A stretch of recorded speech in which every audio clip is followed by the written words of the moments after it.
जय श्री राम, जय हनुमान। आज हम आप लोगों को होली पर 3 दिवसीय साधना देने जा रहे हैं। ये 3 दिवसीय साधना जो भी साधक करेगा तो उसके जीवन में बदलाव अवश्य आएगा और उसकी की हुई साधना सिद्ध हो जाएगी और हनुमान जी की कृपा से उसको दूत महाराज की प्राप्ति होगी। आज हम आपको 3 दिवसीय जो साधना देने जा रहे हैं वो हनुमान जी के दूत महाराज की प्राप्ति की साधना है। इस साधना को अगर आप करते हैं तो आपको हनुमान जी के दूत मिलते हैं और वो आपकी हर तरह से सहायता करते हैं।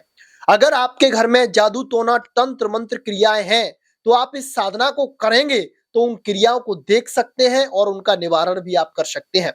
अगर किसी को कोई परेशानी है या उस पे भूत बाधा है, प्रेत बाधा है, तो इस साधना को सिद्ध करने के बाद वो दूत महाराज उस भूत बाधा को दूर करने में सक्षम होते हैं। आपको दिव्य शक्तियां मिलती हैं, आपको दूसरों के बारे में जानकारियां मिलना शुरू हो जाती हैं, यानी कि आपको भविष्य का ज्ञान भी इस साधना से हो जाता है। अब जैसे कि जो होलिका दहन और जो होली मनाई जाती है, तो होली के बारे में तो सभी को पता है कि होली क्यों मनाई जाती है। सभी लोगों को इस कथा के बारे में पता है, तो इस विषय पर हम चर्चा नहीं करेंगे।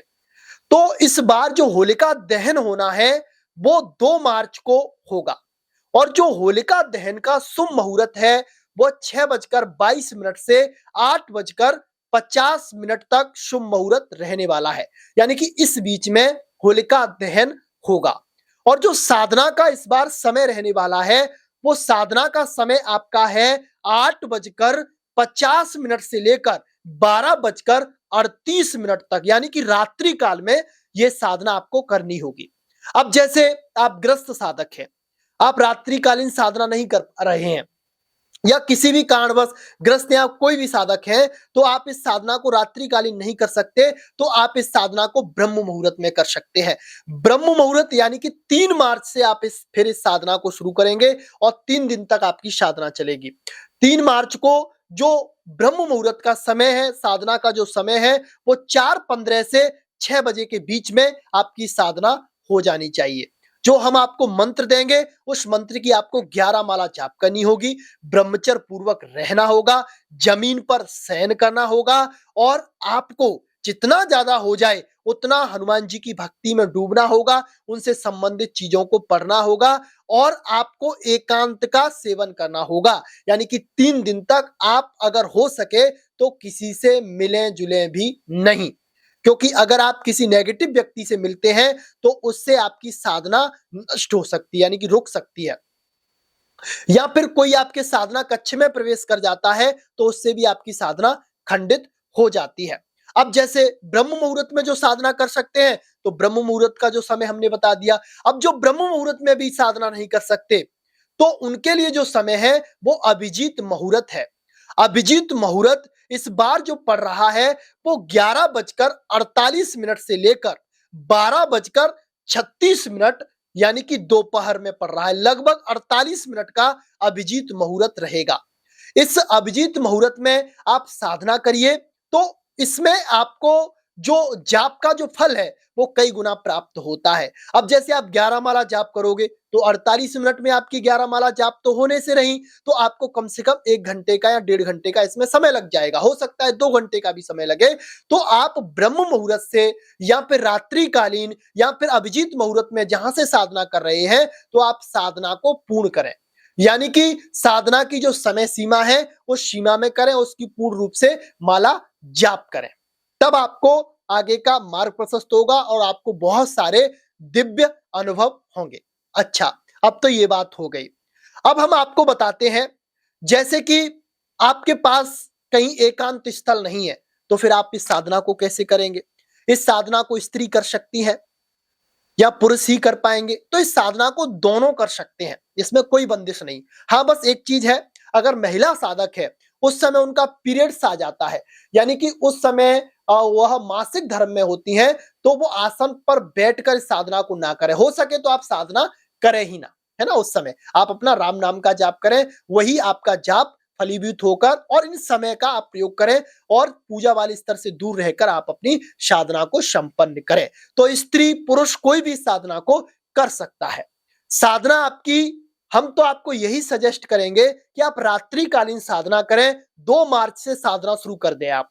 2 मार्च से साधना शुरू करें और रात्रि के 8:50 पर आप जाप पर बैठ जाएं। जाप पर 8:50 पे बैठ जाएं। नॉर्मल पूजा पाठ रहेगा, कोई विशेष विधान नहीं है पूजा पाठ का। हनुमान जी को बूंदी का भोग लगेगा, पंचोपचार पूजन आपको देना होगा और एक संकल्प पहले करना होगा। संकल्प कैसे किया जाता है उसको हम आपको बता देते हैं। थोड़ा सीधे हाथ पर जल लीजिए और अपना नाम बोलिए, अपना पिताजी का नाम बोलिए, अपनी माताजी का नाम बोलिए, आपकी मनोकामना बोलिए, अपने इष्ट को याद करिए और संकल्प कर लीजिए। ये तो हो गया जो शादीशुदा नहीं है उनके लिए। अब जो शादीशुदा लोग हैं या औरतें हैं या पुरुष हैं, तो पुरुष है तो वो तो अपने पिताजी का नाम बोलेंगे ही बोलेंगे, लेकिन जो औरतें हैं वो अपने पति का नाम बोलेंगी संकल्प के समय। संकल्प कर लीजिए और साधना को शुरू कर दीजिए। नॉर्मल पूजा पाठ रहेगा। जो आपकी दिशा रहेगी वो आप पश्चिम दिशा या फिर उत्तर दिशा की तरफ मुख करके साधना को करोगे, क्योंकि ये जो साधना है शक्ति प्राप्ति की साधना है। इसमें आपको दूत महाराज की प्राप्ति होगी, तो इसमें आप पश्चिम दिशा या फिर आपकी उत्तर दिशा सबसे बहुत ज्यादा आपके लिए पावरफुल सिद्ध रहेगी। तो आप इस चीज का ध्यान दें कि आप इस साधना को अगर कर रहे हैं तो पहले पूर्ण रूप से अपना दिनचर्या को बना लीजिए। ब्रह्म मुहूर्त में जागिए, यानी कि 3 दिन तक ब्रह्म मुहूर्त में जागिए, रात्रिकालीन साधना करिए और जिस जगह पे साधना कर रहे हैं उसी जगह पर आप अपनी साधना को करिए, है ना। तो समय आपका वही रहना चाहिए। स्नान आदि क्रिया से निवृत्त होकर आप साधना को करेंगे। अब साधना में जो मंत्र रहेगा वो मंत्र है आपका ओम वीर हनुमानाय रामदूताय मम सिद्धि कुरु कुरु स्वाहा। एक बार और हम मंत्र को बोल देते हैं, ओम वीर हनुमानाय रामदूताय मम सिद्धि कुरु कुरु स्वाहा। हम इस मंत्र को आपको डिस्प्ले पर भी शो करवा देंगे और शो हो भी रहा होगा, आप उसे देख लीजिए और वहां से मंत्र को अच्छे से लिख लीजिए, याद कर लीजिए और इस मंत्र की 11 माला का जाप करिए। आप मात्र 3 दिन के अंदर, आपकी बहुत सालों की मेहनत है, बहुत सालों से साधना कर रहे हैं, तो मात्र इन 3 दिनों के अंदर आपको उस साधना में सिद्धि प्राप्त हो जाएगी और आप पर हनुमान जी की दिव्य दिव्य कृपा हो जाएगी। तो हम आशा करते हैं आपको जानकारी पसंद आई होगी और अगर आपको होलिका दहन पर और कुछ इंपोर्टेंट जानकारी चाहिए तो उसे कमेंट में आप हमें बताइए और हमारी वीडियो को लाइक करिए। और हमारे यूट्यूब चैनल पर अगर आप अभी नए हैं तो हमारे यूट्यूब चैनल को अभी सब्सक्राइब कर लीजिए। आज के लिए बस इतना ही। जय श्री राम, जय जय हनुमान।